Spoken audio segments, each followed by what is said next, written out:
Hello everyone. Linux learning के एक और वीडियो में आप सभी का स्वागत है। तो चलिए हम समझते हैं लाइनेक्स बूटिंग प्रोसेस को। लाइनेक्स बूटिंग प्रोसेस समझने से पहले पहला स्टेप हम समझते हैं कि what is booting process. Booting is a process to load the operating system from bootable device just like hard disk into the main memory RAM installed on your computer. Booting वो process है जिसमें operating system आपकी bootable device just like hard disk से आपकी main memory में load होता है। Means आपके ऑपरेटिंग सिस्टम का हार्ड डिस्क से रैम पे लोडिंग की पूरी कंप्लीट प्रोसेस जो होती है वो आपकी बूटिंग प्रोसेस कहलाती है। एक सिंपल सा एग्जांपल और समझते हैं हम, जैसे कि आप जैसे ही कंप्यूटर के पावर बटन को प्रेस करते हैं तो आपका कंप्यूटर सबसे पहले बायोस पोस्ट प्रोसेस करता है।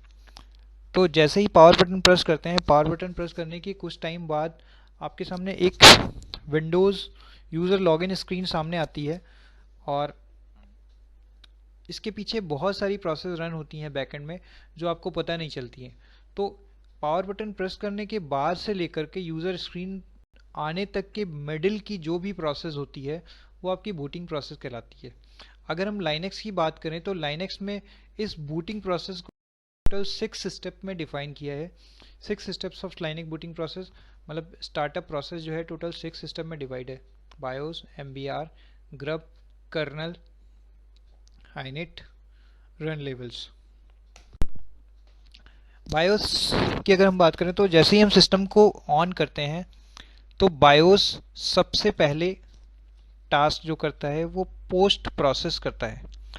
POST stand for power on self test.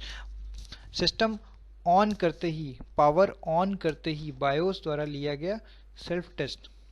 तो पोस्ट प्रोसेस में सबसे पहले बायोस क्या करेगा, जो भी आपके सिस्टम में जो भी डिवाइसेस कनेक्टेड हैं, बूटेबल डिवाइसेस, मेमोरी, उन सभी डिवाइसेस को डिटेक्ट करने का काम करता है कि प्रॉपर कनेक्टेड है या नहीं कनेक्टेड है, या वो डिवाइसेस प्रॉपर वर्किंग कंडीशन में या नहीं है। अगर पोस्ट प्रोसेस कंप्लीट नहीं होगी देन आगे का प्रोसेस कंप्लीट नहीं होगा। तो सबसे पहले जब पोस्ट प्रोसेस कंप्लीट हो जाती है देन बायोस क्या करेगा, आपके बूटेबल डिवाइस को सर्च करेगा। बूटेबल डिवाइस से आपके हार्ड डिस्क की, सपोज हार्ड डिस्क या बूटेबल डिवाइस जो है उसके फर्स्ट सेक्टर को रीड करने का काम करता है, फर्स्ट सेक्टर को एग्जीक्यूट करने का काम करता है। वो फर्स्ट सेक्टर में इंफॉर्मेशन होती है आपकी एमबीआर की। MBR stand for master boot record. तो आपके हार्ड डिस्क का जो फर्स्ट सेक्टर होगा या बूटेबल डिवाइस का जो फर्स्ट सेक्टर होगा that is called MBR. MBR stand for master boot record, जो कि टोटल 512 बाइट का होता है। MBR contain the information of boot loader. Boot loader क्या है? बूट लोडर आपकी वो फाइल है, आपकी वो कॉन्फ़िगरेशन फाइल है जिसमें आपके ऑपरेटिंग सिस्टम की इंफॉर्मेशन होती है कि आपका ऑपरेटिंग सिस्टम किस ड्राइव में इंस्टॉल्ड है। तो अगर हम एमबीआर की बात करें तो आपकी बूटेबल डिवाइस का फर्स्ट सेक्टर एमबीआर कहलाता है। एमबीआर को 3 पार्ट में है total. Primary boot loader 446 byte का, जो कि आपका बूटिंग फाइल, आपका बूट लोडर की इंफॉर्मेशन होती है, primary boot loader. Partition table में आपके हार्ड डिस्क की पार्टीशन की इंफॉर्मेशन होती है कि आपके हार्ड डिस्क के किस सेक्टर से किस सेक्टर तक कौन सा पार्टीशन है। एमबीआर 2 बाइट का एक ये एरर डिटेक्शन का काम करता है। अगर एमबीआर एग्जीक्यूट करने में कोई एरर आती है देन उस केस में ये वर्क रिस्पॉन्सिबल है या वर्क करता है। तो एमबीआर मास्टर बूट रिकॉर्ड क्या करता है, ये बूट लोडर की इंफॉर्मेशन को रखता है। लाइनेक्स में अगर हम बूट लोड की बात करें तो 2 तरह के बूट लोडर यूज़ होते हैं, लीलो and grub. Lilo is a older version, stand for Linux loader. Grub stand for grand unified boot loader. तो अभी जो हम लोग लाइनेक्स ऑपरेटिंग सिस्टम यूज़ करते हैं, कोई भी डिस्ट्रो यूज़ करते हैं लाइनेक्स का, वहाँ पर हम ग्रब बूट लोडर यूज़ करते हैं। तो सबसे पहले बायोस क्या करेगा, मास्टर बूट रिकॉर्ड से बूट लोडर की इंफॉर्मेशन सर्च करेगा। जब यहाँ से बूट लोडर की इंफॉर्मेशन जैसी ही करेगा, आपके सामने एक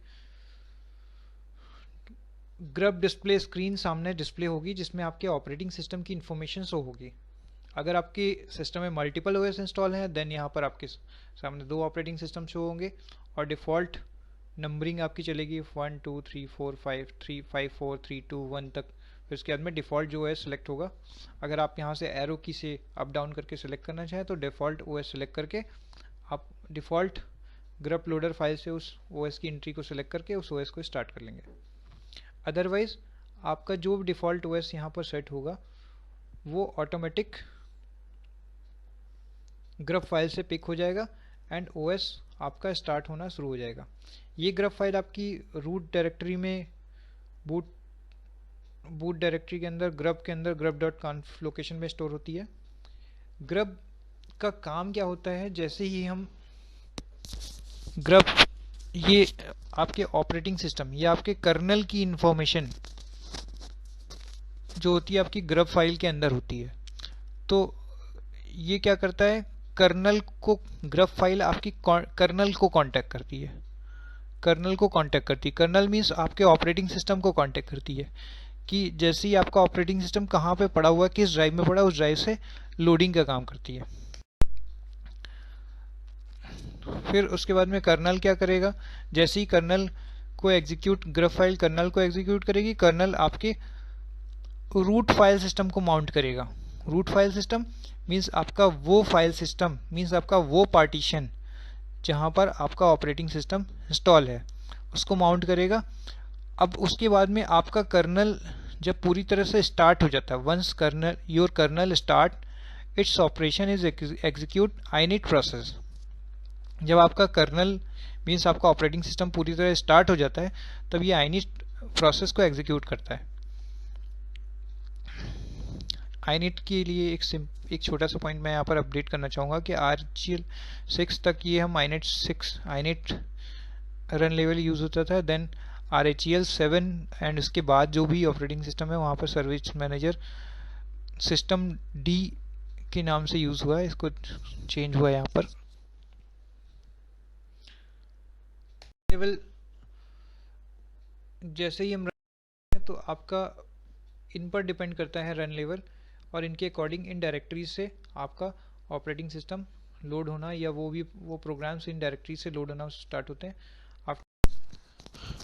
Now the booting process is completed successfully and your login screen present. Thank you so much.